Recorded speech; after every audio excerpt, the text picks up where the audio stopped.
আল্লাহ বলছে চোর হোক আর চুন্নি হোক ধরা খাবে যখন কোপ দিয়ে হাত কাটা লাগবে। মনের চেয়ে ইমানের দাম জানা অনেক বেশি, তবুও কেন ইমান ছেড়ে জীবনতে খুশি। তোর ওই ইমানের মাঝে আছে, তোর ওই ইমানের মাঝে আছে মুনাফিকের জার লাগিয়া এত মায়া এত চোখের পানি। আমার ভাইরা রে,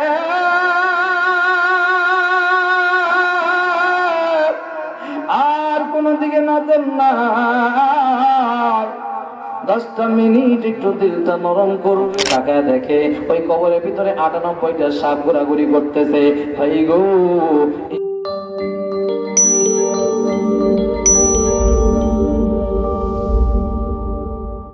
আমার অপরাধে তো বোঝা লাগবে না, পরিস্থিতি ভালো না, সব কথা বলা যাবে না। আগে বলেছিলাম দিনক্ষণ দেখে দেখে কথা বলা লাগবে।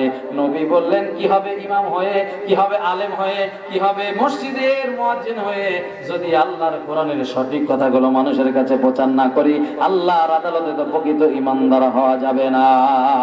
কি হবে ইমাম হয়ে আলেম সেজে সমাজেতে পারো যদি সত্য কথা উচ্চ স্বরে না বলিতে। দুই হাত দেখা ঠিক কিনা? কি হবে ইমাম হয়ে আলেম সেজে সমাজেতে পারো যদি সত্য কথা উচ্চ স্বরে না বলিতে। চাকরি ভয় করো যদি ছেড়ে দাও ওই না গদি, চাকরি ভয় করো যদি ছেড়ে দাও ইমামতি। কি হবে ধোঁকা দিয়ে আল্লাহকে, কি হবে ধোঁকা দিয়ে আল্লাহকে, কি হবে বেঁচে থেকে অযথা বিদ্যা শিখে যদি না গড়তে পারো শোষণবিহীন সমাজটাকে। কি হবে লেখালেখি কলমবাজির এই মহড়া, সমাজের আসল চিত্র যদি না যায় তুলে ধরা। কথা কন কি হবে লেখালেখি, যে লেখালেখি সাংবাদিকরা এখন তো হলুদ মিডিয়া সাংবাদিক, একটাও সত্য কথা প্রচার করে না। যত সত্য সব কথা তাদের কাছে মিথ্যা, আর যত মিথ্যা তাদের কাছে সব কথা সত্য। কথা কন ঠিক কিনা? কি হবে লেখালেখি কলমবাজির এই মহড়া, সমাজের আসল চিত্র যদি না যায় তুলে ধরা। যদি ওই ঘুষের বলে কলমটা উল্টো চলে, যদি ওই ঘুষের বলে কলমটা উল্টো চলে, তবে কি যাবে রোখা দুর্নীতিকে? যাবে যাবে যাবে, তবে কি যাবে রোখা দুর্নীতিকে? কি হবে বেঁচে থেকে অযথা বিদ্যা শিখে যদি না গড়তে পারো শোষণবিহীন সমাজটাকে। লা ইলাহা, জোরে লা ইলাহা,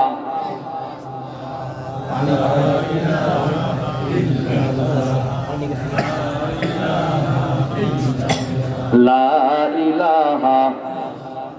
আধারে ভয় পেও না, আলো আছে আড়ালে, কালো সব পালিয়ে যাবে তুমি উঠে দাঁড়ালে। কোনো ভয় না, কোনো চিন্তা নাই। আল্লাহ বলে ফামান তাবিয়া হুদায়া ফালা খাউফুন আলাইহিম ওয়ালা হুম ইয়াহজানুন। তোমাদের কাছে যেই হেদায়েত দেওয়া হলো, এই হেদায়েত যদি তোমরা গ্রহণ করো, তোমাদের কোনো ভয় নাই, তোমাদের কোনো চিন্তা নাই। কিন্তু দুঃখ আফসোস আর পরিতাপের বিষয় হলো আমরা কোরআন ছেড়ে ফাজাইল পড়তে পারি, কিন্তু আল্লাহর কোরআন পড়তে পারি না। চলেন সামনের দিকে যাওয়া যাক। এবার নবীজি ডাক দিয়ে বললেন চাচা আমার অপরাধ। আল্লাহ নবী বললেন অপরাধ শোনার দরকার নাই বাবা, আজ থেকে ভালো করে শুনে নাও, যেহেতু পরিস্থিতি ভালো না। আল্লাহর কোরআন প্রচার করা আপাতত নিউট্রাল করে দাও, বন্ধ করে দাও। সময় আসলে একদিন সব বলা যাবে। আল্লাহর কাছে বিষয়টা পছন্দ হয় নাই, জিবরাইল আমিনকে পাঠালেন আয়াতের প্রথম ভাগ নিয়া। বলেন সবাই ইয়া আইয়ুহার রাসূল বাল্লিগ মা উনজিলা ইলাইকা মির রাব্বিক। এই মির রাব্বিক পর্যন্ত জিবরাইল বললেন, এরপরে আর জিবরাইল বললেন না, জিবরাইল চলে গেলেন। তার মানে নবী গো, আপনি কারো কথায় কোনো চিন্তা করবেন না, কর্ণপাত করবেন না। আপনার রবের পক্ষ থেকে নাজিল করা হয়েছে যাহা, মানুষের কাছে প্রচার করা লাগবে তাহা। তাহলে রবের পক্ষ থেকে নাজিলকৃত কোরআন, এই কোরআনে আছে কি? এর প্রচার করার দরকার আছে না নাই? ওই যে বলছিলাম 500টা বিধান, তার একটা একটা করে দুই একটা বিধানের কথা বলি। বলেন তো আল্লাহর কোরআনে চোরের বিপক্ষে বিধান আছে না নাই? আছে।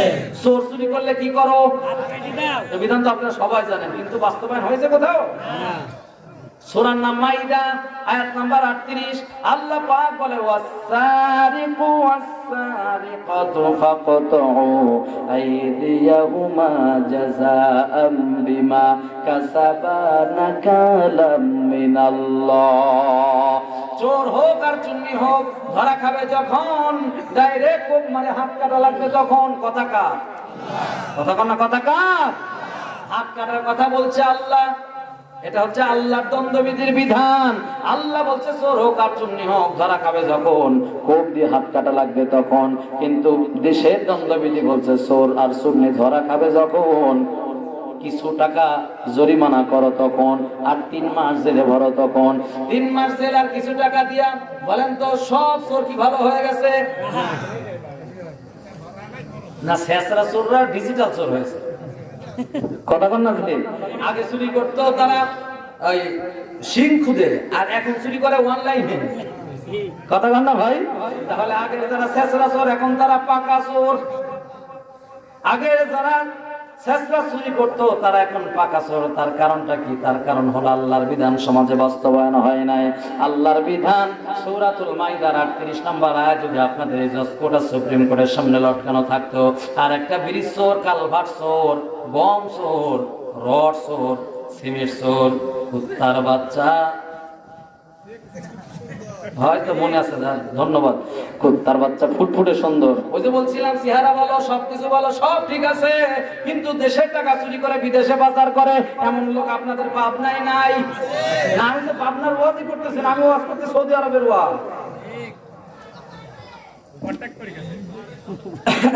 তাহলে এবার চোরের বিধান যদি আল্লাহর কোরআনের মাইদার 38 নম্বর আয়াতটাকে সামনে রেখে একটা চোরের যদি হাত কাটা হতো, বলেন তো টেকনাফ থেকে তেতুলিয়া, রূপসা থেকে পাথরিয়া, সুন্দরবন থেকে বান্দরবন পর্যন্ত, আর একটা চোর কি চুরি করার মতো কোনো সাহস করতো? একটা চোরের হাত কাটা পড়বে, গোটা পাবনা শহর মাইকিং করা হতো। একটা রোড চোর, ব্রিজ চোরের হাত কাটা পড়বে, আর বাংলাদেশের 32টা স্যাটেলাইট মিডিয়া চ্যানেলগুলো আসতো ভিডিও ফুটেজ করে, তা যদি বারবার প্রচার করতো, আমার মনে হয় সব চোর কান ধরে তওবা করে সারা জীবনের মতো ভালো হয়ে যেত। না না, চুরি করলে হাত কিন্তু থাকবে না। কিন্তু ভালো হয় না, তার কারণ ভালো না হওয়ার পিছনে কারণ হলো, কারণ এখন শেষরা চোর জেলখানায় ঢুকে ডাকাতের প্রশিক্ষণ নিয়ে বাইরে আসে। হ্যাঁ, বলে বুঝার জন্য সহজ করি, শেষরা চোর ধরা খাইছে যখন, পুলিশের হাতে সোপর্দ করার পর পুলিশে 12 জেলখানায় ভর্তি করছে, তখন জানতে চাচ্ছি জেলখানা কি খালি হুজুররা নাকি ডাকাতরাও আছে? জেলখানায় ঢুকছে যখন, ডাকাতের সর্দারের সাথে নতুন চোরের দেখা হয়েছে, তখন ডাকাতের সর্দার ইয়া বড় বড় মোষ, দেখলে মনে হয় বিয়ার আগর ধানের গোস। ডাকাতের সর্দার নতুন চোরকে দেখেই বুঝতে পারছে আমি যে কাজের কাজী, এই শালা ঠিক সেই কাজের নায়াবাজি। ডাকতে বলছে কামি হারে দিকাই, হিস্ট্রি বল, কেমনে ধরা পড়লি? বলছে আর বলবেন না গুরু, চুরি করা মাত্র শুরু, গভীর রাত মনে করলাম চুরি করতে গেলে না আমার হবে না ভুল, ওই বাড়ির মধ্যে থাকতে পারে গিন্নি মার্কা মহিলা, তার কানেও থাকতে পারে দুল। গভীর রাতে ঘরের মধ্যে প্রবেশ করলাম যখন, তাকায় দেখি সত্যি সত্যি ঘরের মধ্যে একজন মানুষ কম্বল গায়ে ঘুমিয়ে আছে। চিন্তা করলাম কম্বলের নিচে থাকতে পারে এই বাড়ির গিন্নি মার্কা মহিলা, তার কানে থাকতে পারে দুল। হাত দিয়ে দেখি সর্বনাশ, সে কানে নাই দুল, আমি চোর ভাই বাপাই না কুল। চিন্তা করলাম মহিলা মানুষ কানে দুল নাই কেন? চিন্তা করলাম হতে পারে ভুল, তার নাকে থাকতে পারে ফুল, হাত দিয়ে দেখি সে নাকে নাই ফুল, আমি চোর ভাই বাপাই না কুল। হইলোটা কি? কানেও দুল নাই, নাকেও ফুল নাই। চিন্তা করলাম হতেই পারে ভুল, ওর পায়ে থাকতে পারে নপুর, হাত দিয়ে দেখি সেই পায়ে নাই নপুর। রাত তখন ঠিক দুপুর, আসলে ওটা কম্বলের নিচে মেয়ে লোক ছিল না, ওই চুল বড় বড় দেখে মনে করছিল মেয়ে লোক। আসলে আধুনিক যুগ, ছেলেরা তো মেয়েদের এমনিতে বড় বড় চুল, ছেলেরাও বড় বড় চুল রাখে। ব্যান্ড সঙ্গীত পার্টি ওরা আছে না নাই? বড় চুল না হলে গানের ঝাঁকি হয় না। তাহলে ওই কম্বলের ভিতরে ওটা মেয়ে লোক ছিল না, ওটা ছিল পুরুষ লোক। একটা পুরুষের ঘুমের ঘরে যদি 3 জায়গায় হাত দেয়, ওর কি আর ঘুম থাকে? লাভ দিচ্ছে, খপ করে ধরছে, বেটা চোর, চুরি করার জায়গা পেলি না, এই বলে আমাকে পুলিশের হাতে সোপর্দ করছে, আর পুলিশ আমাকে এখন জেলখানায় ঢুকায় দিছে। ডাকাতের সর্দার বলছে বেটা তুই চোরও না, চোরের জাতও না, তুই চোরও না, চোরের জাতও না। বলছে কেন? বুঝলাম না। বলে আরে যে দেশে 50 টাকা বেগুনের কেজি, সে দেশে বিনা অস্ত্রে চুরি করতে যায় কোন বাজি? যে দেশে 300 টাকা পেঁয়াজের কেজি লাগে, সে দেশে বিনা অস্ত্রে চুরি করতে যায় কোন বাজি? যে দেশে 80 টাকা 100 টাকা চাউলের কেজি, সে দেশে বিনা অস্ত্রে চুরি করতে যায় কোন পাজি? তুই চুরি করতে গেলি যখন একটা রিভলভার আর পিস্তল নিয়ে গেলি না কেন? তখন তোরে মারতো, তোর ধরতো যখন, ঠাস করে মেরে পালা আসতে তখন। এখন সচরাচর চিন্তা করছে, তাই তো আমার কাছে যদি একটা রিভলভার থাকতো, একটা যদি কোনো অস্ত্র থাকতো, আমাকে ধরার সাথে সাথে তাকে আঘাত করলে আমাকে ছেড়ে দিত। তার মানে চোর কিন্তু 6 মাসের ভিসা নিয়ে জেলখানায় ঢুকছে, 6 মাসের টিকিট নিয়ে, বা 3 মাস। এই 3 মাস জেল খাটবে এবং দণ্ডবিধির আইন অনুযায়ী, ধারা অনুযায়ী 3000 টাকা 6000 টাকা তার জরিমানা হবে। এই 3000 টাকা আর 3 মাস জেল খেটে বের হওয়ার দিন কান ধরেছে, ওই যে চোর বাইরে বের হয়েছে সেই দিন, গেটের সামনে কান ধরে চোর তওবা পড়ছে সেই দিন, নেতা বলেছে, বস বলেছে, খালি হাতে চুরি করতে যাওয়া যাবে না, আজ থেকে আর খালি হাতে চুরি করতে যাব না, এখন থেকে চুরি করতে যাব যখন, অস্ত্র রিভলভার নিয়ে যাব তখন। তার মানে কি হলো? বদনা চুরি করে জেলখানায় ঢুকলো আর ডাকাতের ফুল প্রশিক্ষণ নিয়ে বাইরে বের হয়ে গেল। কিন্তু আল্লাহ কোরআনের বিধান যদি বাস্তবায়ন থাকতো, তাহলে একটা চোরে হাত কাটা বললে সব চোর এমনি ভালো হয়ে যেত। এই তো আপনার দাসুরিয়ার মোড়ে একটা মেয়েকে ধর্ষণ করে গাছের সঙ্গে লটকায় রাখা হয়েছিল। ধর্ষণ করে গাছের সাথে লটকায় রাখা তো দূরের কথা, আল্লাহর কোরআনের বিধান যদি জারি থাকতো, বাস্তবায়ন থাকতো, আর জেনাকার আর জেনাকারীরা ধরা খাবে যখন, বুক পর্যন্ত মাটি নিচে গেল, তখন ওদেরকে পাথর নিক্ষেপ করতে থাকো ততক্ষণ, ওরা মরবে না যতক্ষণ। আল্লাহর বিধান যদি ধর্ষণকারী বিচার করা হতো, আমার মনে হয় এদেশের কিছু যুবক, লম্পট যুবকদের স্বপ্ন দোষ পর্যন্ত বন্ধ হয়ে যেত। কিসের ধর্ষণ, কিসের 14 ফেব্রুয়ারি, কিসের ভালোবাসা দিবস, কিছু মনে থাকতো না। খেলার নাম বাবাজি। ভাইরা আমার, বাবাজির আমার, তাহলে এইগুলো হচ্ছে আল্লাহর কোরআনের বিধান। আল্লাহর নবী বললেন, আল্লাহ পাক বললেন, নবী গো, আপনাকে আপনার রবের পক্ষ থেকে নাজিল করা হয়েছে যাহা, মানুষের কাছে আপনি প্রচার করেন তাহা। এই একটা রাত শেষ হয়ে গেল, আরম্ভ করতে গেলে ওয়াজ কিন্তু শেষ হবে না। এইবার এক রাত শেষ হয়ে গেল, দ্বিতীয় রজনী আবার নবীজির দরজায় আল্লাহর নবী চাচা আব্বাস বসে আছে। আরেকবার জানতে চাচ্ছি, বাবা, নবীকে যে আব্বাস পাহারা দেয়, আব্বাস কি মুসলমান? আব্বাস কিন্তু মুসলমান নয়। কাটা দিয়ে আল্লাহ কাটা খুলতেছে, ওদের দলের লোক দিয়া নবীকে পাহারা দেওয়ায়, ওদের দলের লোক দিয়া নবীকে সেভ করায়, কিন্তু নবীর কোনো অসুবিধা হয় না। আল্লাহ নবী ডাক দিয়ে বললেন, চাচা, গত রাতে বসেছিলেন যেখানে, আজকেও বসে আছেন সেখানে, কারণ বুঝলাম না। বলে, ভাতিজা, তোর জন্য আমার বড় মায়া লাগে রে, তোর জন্য আমার বড় চিন্তা লাগে, কারণ তোর মতো মোহাম্মদ মানুষ আমি আর কোনোদিন দেখি নাই। আমি দেখেছি তুই যখন ছাগল চড়ানোর জন্য যাও, মাথার উপরের মেঘমালা তোমার মাথার উপরে ছায়া দান করে। তুমি যখন গাছের কাছে পেশাব, কোন জায়গায় পেশাব করার জন্য বসে পড়ো, চতুর্দিকের গাছগুলো ঘেরাও হয়ে তোমাকে পাহারা দেয়, তোমার জন্য পর্দার ব্যবস্থা হয়ে যায়। আমি এতগুলো মুজিজা দেখার পর আমার বুঝতে বাকি নাই তুমি সেই শেষ জামানার পয়গম্বর নবী মুহাম্মদ। ও মুহাম্মদ, তোমার জন্য মায়া লাগে, তোমার জন্য চিন্তা লাগে, কিন্তু আমি ঈমান আনতে পারি না। ধর্মের চাপ আছে, পরিবারের চাপ আছে, রাষ্ট্রের চাপ আছে, এই জন্য ঈমান আনতে পারি না। কিন্তু আল্লাহর নবীকে যে ভালোবাসলো, ঈমান আনার আগে নবীকে ভালোবাসার জন্য আল্লাহ পাক তার কপালে হেদায়েত দিয়েছিলেন। বদরের প্রান্তরে ধর্মের মুখে লাথি মেরে আব্বাস কালেমা পড়ে মুসলমান হওয়ার ভাগ্য পেয়েছিল। দেখেন, নবীকে ভালোবেসে অন্য ধর্মের লোকেরা জান্নাতি মানুষ হয়ে যায়, কিন্তু মুসলমান ধর্মের লোকেরা নবীর বিরুদ্ধে অবস্থান নিয়ে জাহান্নামের কীট হয়ে যায়। আমরা তো ভুলে গেছি বিশ্ব নবীর নাম, আমরা তো ভুলে গেছি দয়াল নবীর নাম। সে এখনো মদিনাতে কে করে তার কাম। আমরা তো ভুলে গেছি দয়াল নবীর নাম, আমরা তো ভুলে গেছি বিশ্ব নবীর নাম। আমার ভাইরা রে, আল্লাহ নবী, বিশ্ব নবী, নবী মুহাম্মদ আমার আপনার জন্য কি চিন্তা করতো? আমার নবী যেদিন বিদায় নিয়ে যাবে, আজরাইল ডাক দিয়ে বললেন, নবী গো, আপনার সময় মাত্র একটু বাকি। আল্লাহ নবী ডাক দিয়ে, আজরাইল জিবরাইল, আমার জিবরাইলের সঙ্গে একটু কথা বলবার চাই। এবার জিবরাইলকে ডাকা হয়। জিবরাইল আসার পর নবী আমার শুধু কান্দে। জিবরাইল ডাক ডাকা, নবী আপনি কান্দেন কেন? নবী উত্তর দেয় না। জিবরাইল বলে নবী কান্দেন কেন? নবী উত্তর দেয় না। আবার জিবরাইল বলে নবী কান্দেন কেন? নবী উত্তর দেয় না। ডাক দিয়ে বলে জিবরাইল আমি কান্দি এই জন্য আমার এতিম উম্মতের কি অবস্থা হবে? আমি যদি বিদায় হয়ে যাই উম্মতের আমার এতিম হয়ে যাবে। আর যদি সামুদ জাতির মতো না জানি কোনো অপরাধ করলে আল্লাহ আযাবে তাদেরকে গ্রেফতার করে ফেলে। কারণ নবী জানে নবী থাকতে নবীর বিরুদ্ধে কি অবস্থান নেওয়ার সাথে সাথে আযাবে গ্রেফতার হয়েছিল। ওই যে বলছিলাম মক্কা ছেড়ে যেদিন নবী মেরাজে যাবে ওই দিন গারে সুরের মধ্যে ঢুকলো।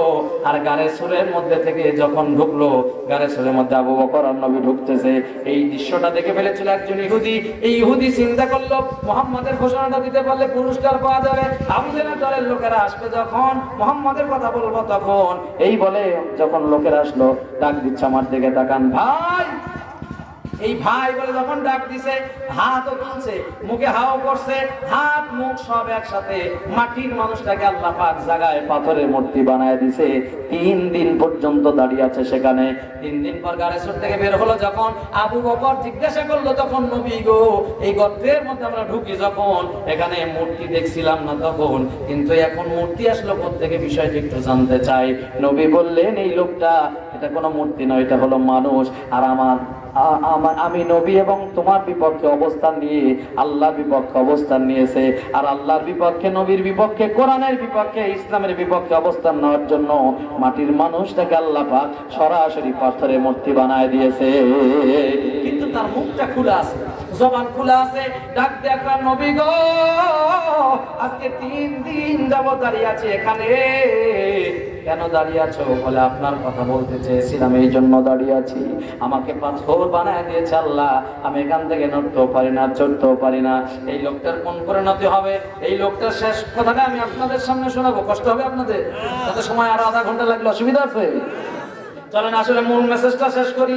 এবার দ্বিতীয় রজনী শেষ হয়ে গেল। জি, দ্বিতীয় রজনীতে নবীর চাচা আব্বাস ডাক দিয়ে বলে ভাতিজা আমি বসে আছি তোমাকে পাহারা দেওয়ার জন্য।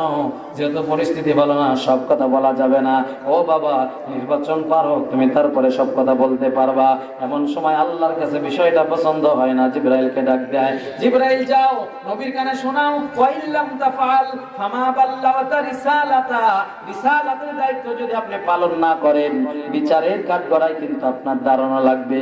এখান থেকে একটা শিক্ষা আপনি নেন। আচ্ছা নবীর যদি রিসালাতের দায়িত্ব পালন না করার জন্য বিচারে কাঠগড়ায় দাঁড়ানো লাগে, আমি আপনি নবীর পরে নবী নাই, আল্লাহর বিধান প্রচার করার দায়িত্ব বলেন তো আমাদের উপরে আছে না নাই? এই দায়িত্ব কি খালি আমার একা? এই দায়িত্ব নবীর উম্মত সবার। আপনি যেই দলের কর্মী হন, যেই দলের লোক হন, আপনার পরিচয় আপনি নবীর উম্মত। হ্যাঁ, আপনি নবীর উম্মত। আপনি নবীকে নেতা হিসাবে যতক্ষণ না মানবেন ততক্ষণ আপনার ঈমান পরিপূর্ণ হবে না। আল্লাহ পাক তাও বলেন ফালা ওয়া রাব্বিকা লা ইউমিনুনা হাত্তা ইউহাক্কিমুকা ফীমা শাজারা বাইনাহুম সুম্মা লা ইয়াজিদু ফী আনফুসিহিম হারাজাম মিম্মা কাদাইতা ওয়া ইউসাল্লিমু তাসলিমা।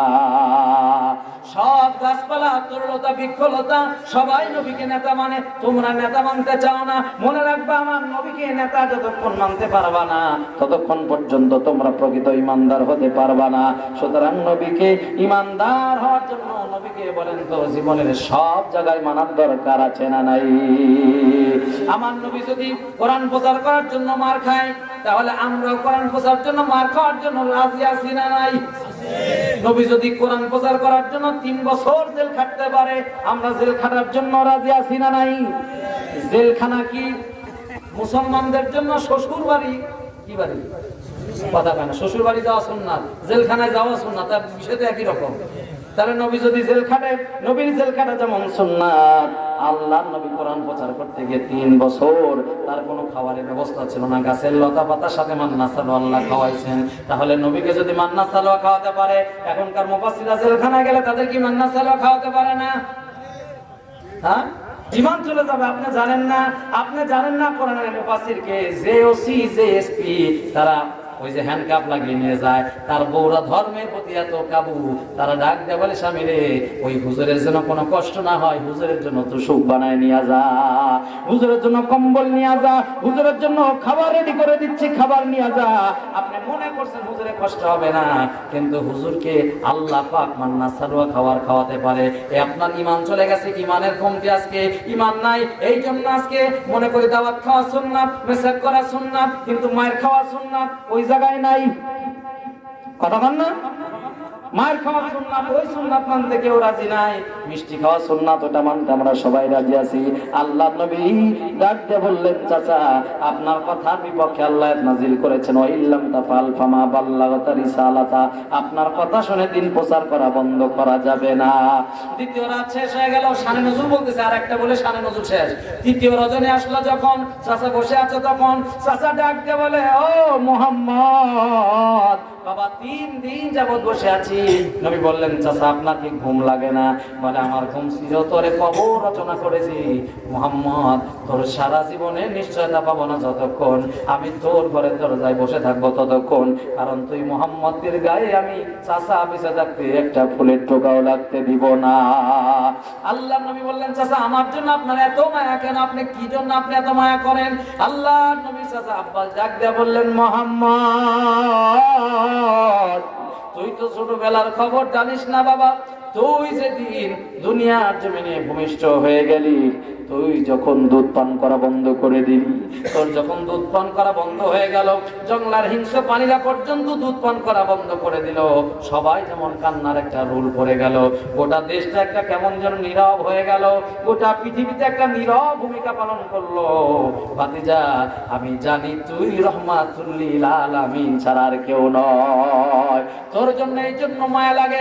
ওরা আমার নবীর পিঠের চামড়া তুলতে চায়, ওদের দলের লোক নবীর জন্য মায়া করে। কার চামড়া তুলতে চান? নবীর গায়ে কোনোদিন মশা বসা আল্লাহ বিধান দেয় নাই, মশা নবীর গায়ে 63 বছরে বসে নাই, নবীর গায়ে কোনোদিন চুলকানি পাসরানি হয় নাই। সেই দয়ার নবী রহমাতুল লিল আলামিনের জন্য 3 রাত ঘুম কামাই যদি একজন অন্য ধর্মের লোক করতে পারে, আমি আপনি নবীর উম্মত, সেই নবীর জন্য কি একটা রাত কষ্ট করতে পারবো না?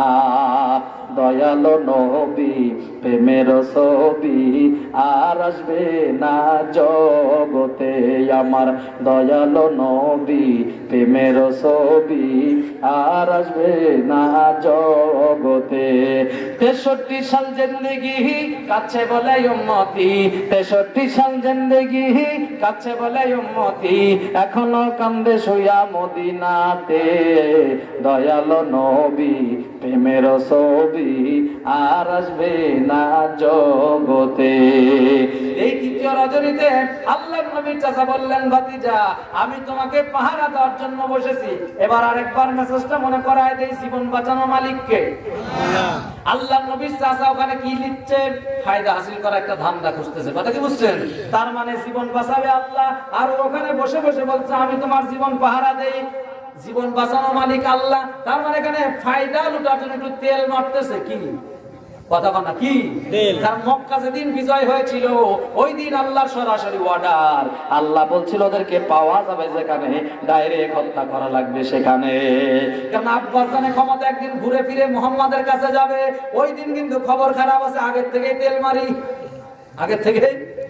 কারণ তেল মারা কিন্তু খুব চলতেছে বর্তমানে, কারণ যার একটা আপনি জান্নাত দিবেন আপনার প্রমোশন বাড়বে, যে হুজুর যত জান্নাত দিতে পারবে তার চাকরির ডিমান্ড তত বাড়বে, তার বেতন তত বাড়বে। তেলা মাথায় তেল মারিয়া ফায়দা নিচ্ছে লুটিয়া, তেল বিনা চলে না দুনিয়া ভাইয়া, তেল বিনা চলে না দুনিয়া। তেলা মাথায় তেল মারিয়া ফায়দা নাই যে লুটিয়া, তেল বিনা চলে না দুনিয়া, হায়রে তেল বিনা চলে না দুনিয়া। কোথায় যাবেন? অসুস্থ বা রোগী হইয়া যাবেন ক্লিনিকে, সেইখানেও তেলের বাহার দেখবেন চারিদিকে। কথা কোন ঠিক কিনা? সে যত তেল মারবে তার সিরিয়াল নাম্বার তত আগে যাবে।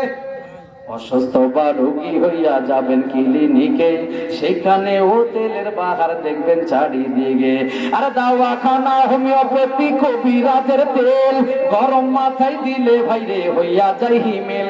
আবার গন্ধ তেলে গিন্নির পরাণ খুশিতে যায় ভরিয়া।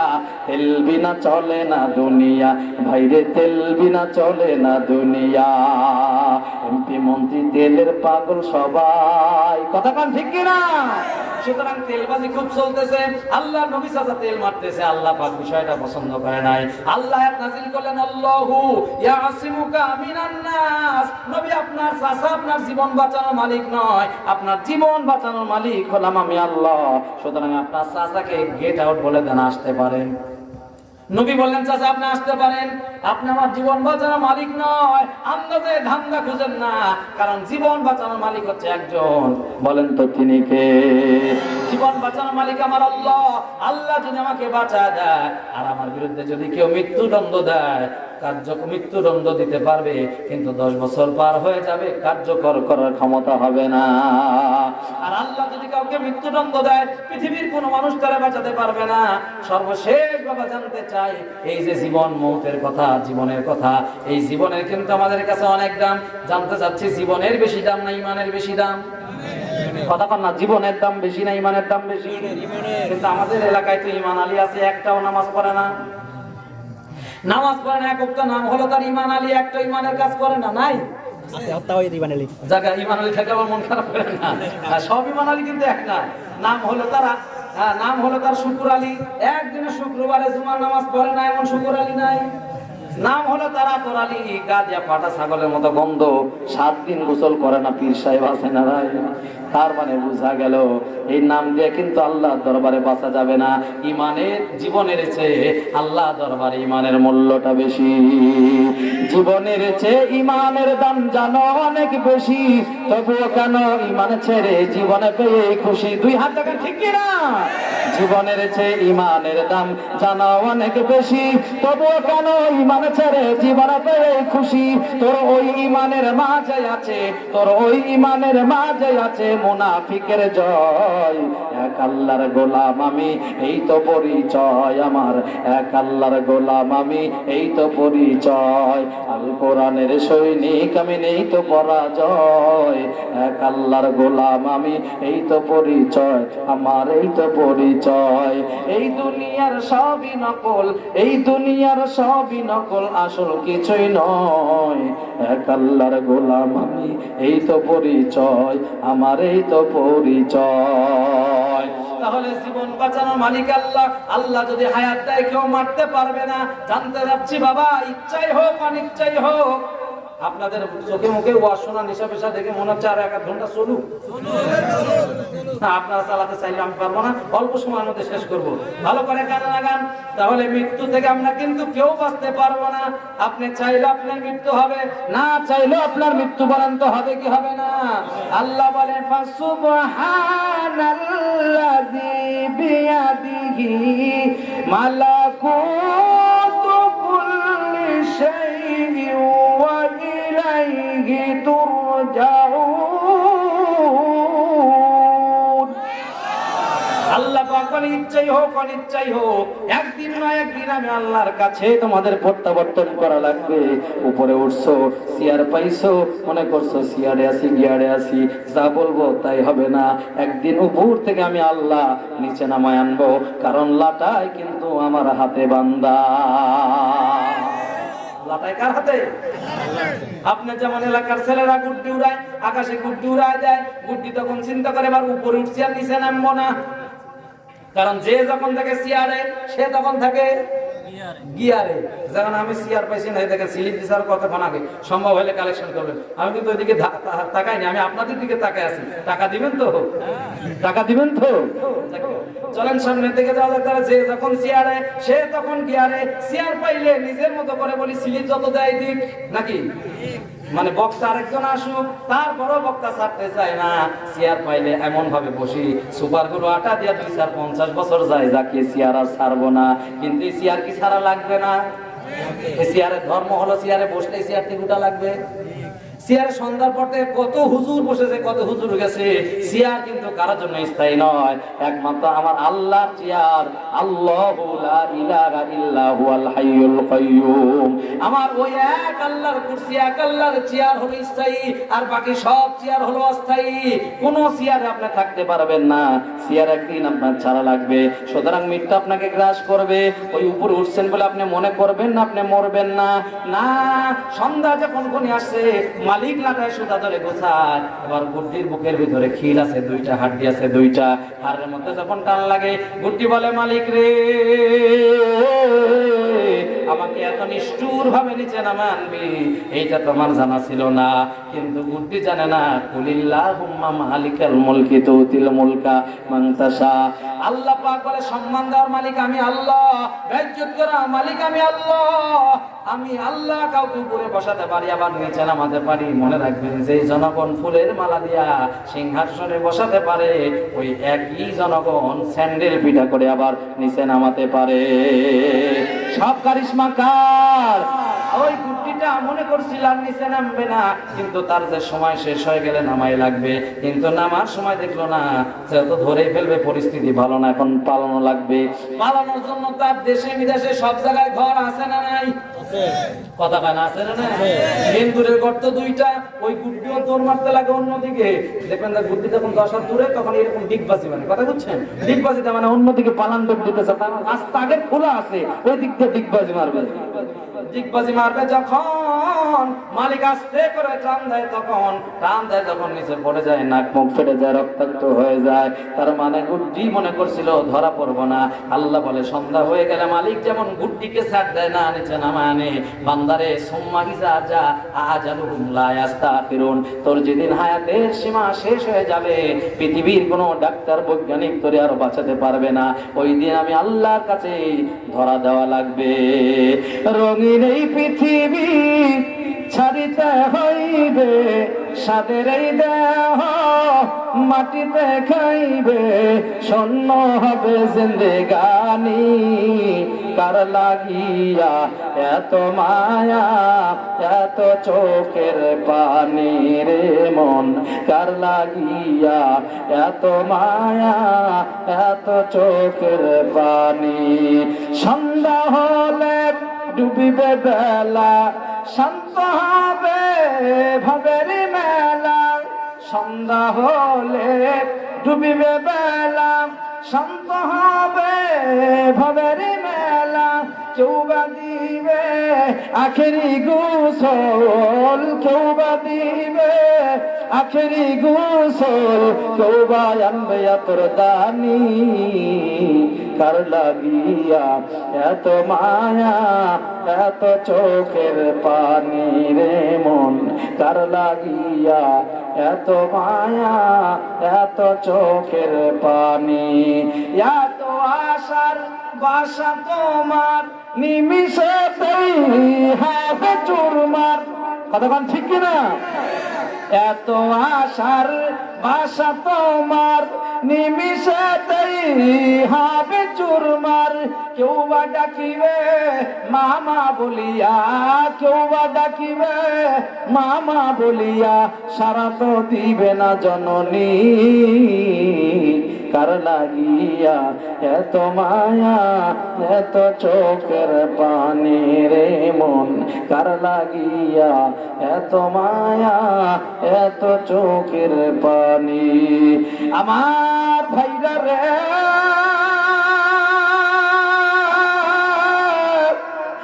আর কোন দিকে নজর না,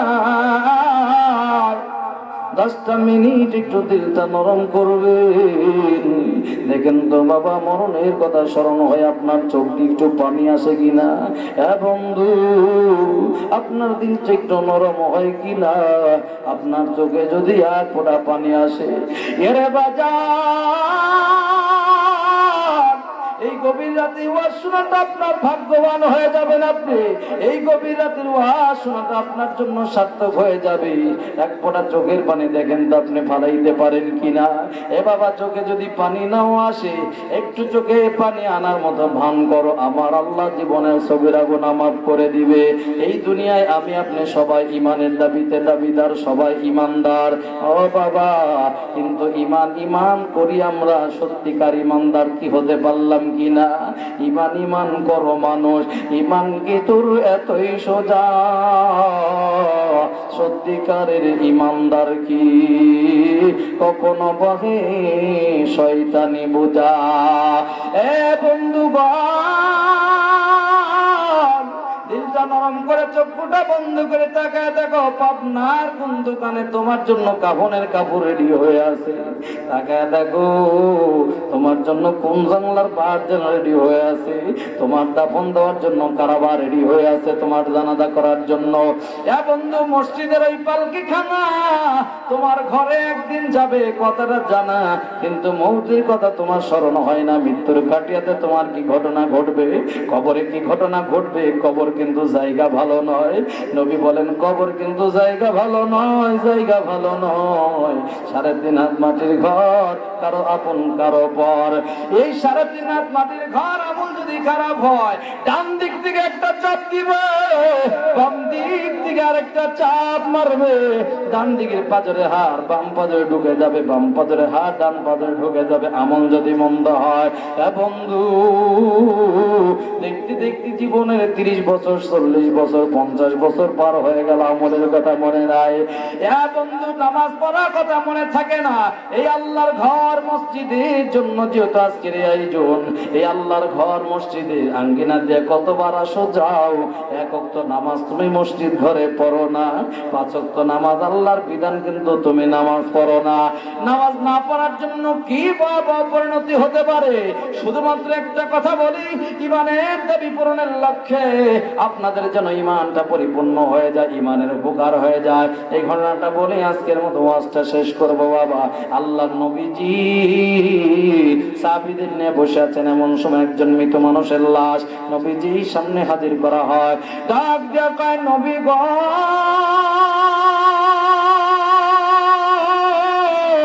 এই মৃত মানুষের জানাজা আপনার করা লাগবে।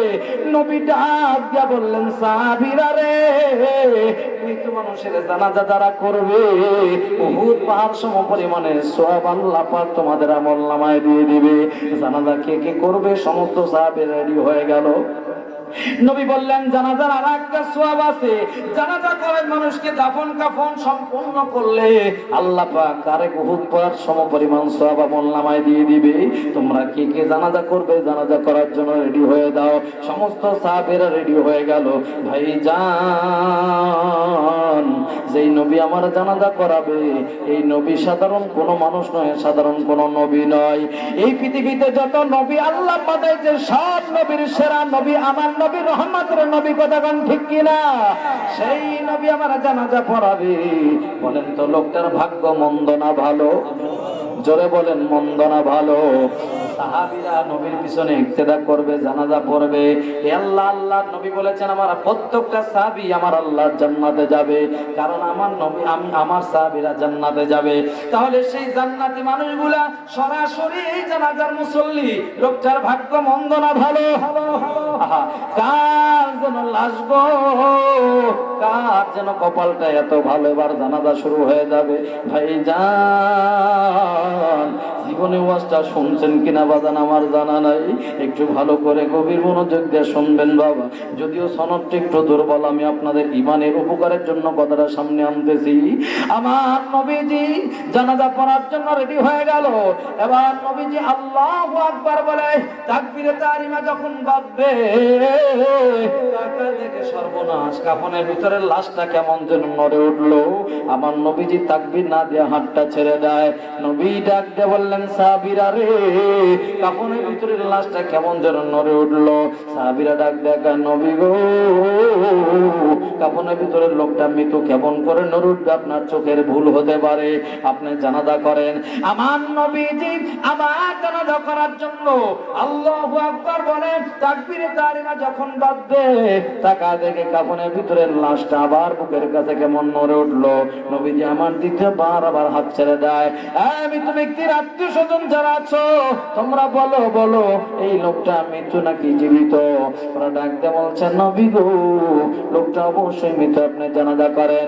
ভাইজান আমার নবীজি আবার দ্বিতীয়বার রেডি হয়ে গেল।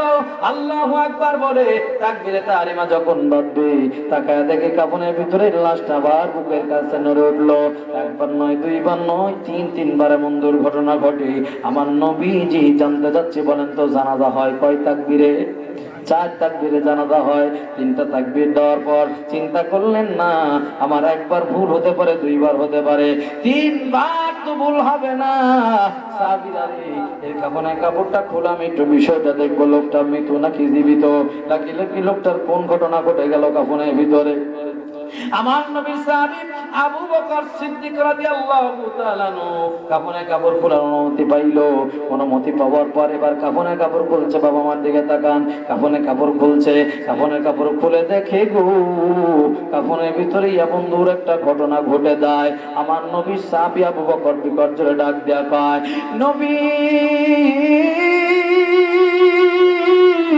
এটা কেমন ঘটনা ঘটে গেল? নবী ডাক দেখায়, আবু বকর রে কি ঘটনা ঘটে গেল জলদি করে আমায় বলো। আবু বকর সাহাবী কান্দে, নবী গো এটা সাধারণ কোনো ঘটনা নয়। আমি চিন্তা করতেছি আসমানের নিচে জমিনের উপরে রহমাতুল লিল আলামিন যার জন্য আল্লাহ এত কিছু করলো, সেই লোকটা যার জানাজার ইমাম, সেই লোকটার ভাগ্য এত মন্দ হলো কেমন করে? বিষয়টা বুঝলাম না। নবী বলেন কি ব্যাপার কি বলো? আবু বকর ডাক দেখা, নবী গো কাফনের ভিতরে লোকটা জিন্দা নয়, কাফনের ভিতরে লোকটা মৃত, কিন্তু কাফনের ভিতরে বিশাল বড় বিষধর একটা সাপ দেখা যায়। আবু বকরের কথা শুনে নবী আমার থমকে দাঁড়ায়, সোজা দাঁড়ায়। আবু বকর এই কাফনের ভিতরে সাপের কাছ থেকে আর কাফনের ভিতরে কেমন করে ঢুকলো? নবী ডাক দিয়ে বললেন, সাপ কাফনের ভিতরে কেমনে ঢুকলি? বলেন তো সাপের ভাষা আমার নবী বুঝে কি বুঝে না? দাউদ নবীকে যদি আল্লাহ বুঝার ভাগ্য দেয়, বুঝার তৌফিক দেয়, তাহলে সকল নবীর সেরা নবী আমার নবীর মুজিজার মধ্যে এটা একটা মুজিজা। আমার নবীর সমস্ত প্রাণীদের ভাষা বুঝতো। সাপ ডাকতে পারে, নবী গো আমি কাফনের ভিতরে, আমার সঙ্গে এসেছে আরো 98 জনরা আছে কবরের ভিতরে। নবী ডাক দিয়ে বললেন, সাপরে কাফনের ভিতরে কখন ঢুকছো, কিভাবে ঢুকছো, ঘটনাটা কি ঘটাইছো? সাপ ডাক দেখা, নবী গো এই কাফনের ভিতরে দায়িত্ব আমার, জানাজার শুরু থেকে লাশটা কবরে নামানো আগ পর্যন্ত কাফনের ভিতরে কাজ করব আমি, আর এই লাশটা কবরের ভিতরে নামানোর পর কাজ করবো এই বাকি 98টা সাপ।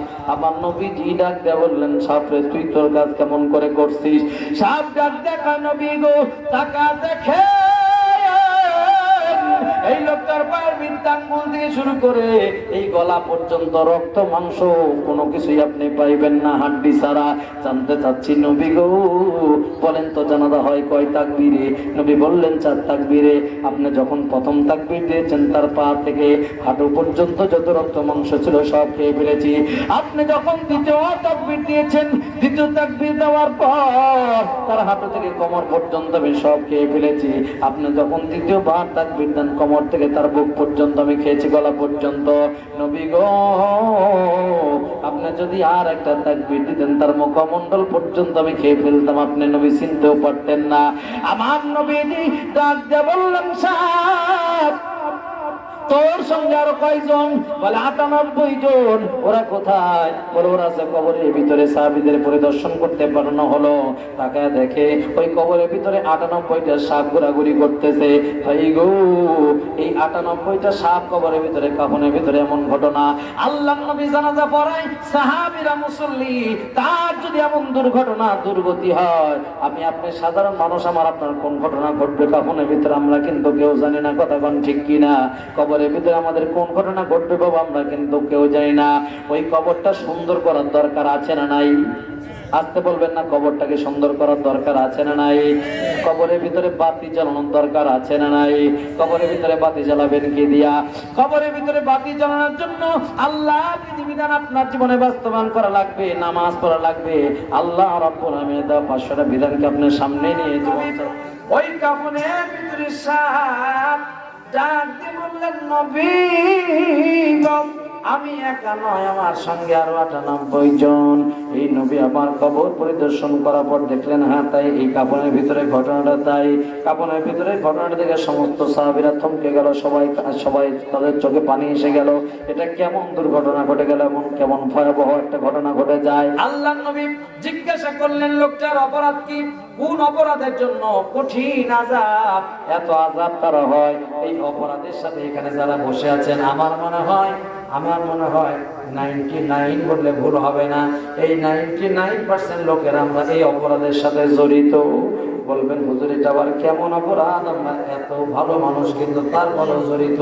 ভাইজান, এই লোকটার যে অপরাধের কারণে লোকটা যাবে গ্রেফতার, এই অপরাধ অন্য কোনো অপরাধ নয়। এই লোকটার একটা মাত্র অপরাধ, এই লোকটা স্বইচ্ছায় সজ্ঞানে 3 ওয়াক্ত নামাজ ছেড়ে দিয়েছে। কয়েকটা 3 ওয়াক্ত নামাজ ছেড়ে দিলে এত ভয়াবহ আযাবে যদি গ্রেফতার হতে হয়, 2টা চোখ বন্ধ করে দেখেন তো বাবা, জীবনে কত ওয়াক্ত নামাজ আপনি পড়েন নাই? আপনার কোন অবস্থা হবে, কোন গতি হবে? জীবনের মনে তওবা করে ঈমানদার হওয়ার লক্ষ্যে সময় পেলে কাজা হিসাবে নামাজগুলো আদায় করে নেন, আর ওয়াক্ত মতো নামাজের হাজিরা দিয়ে দেন।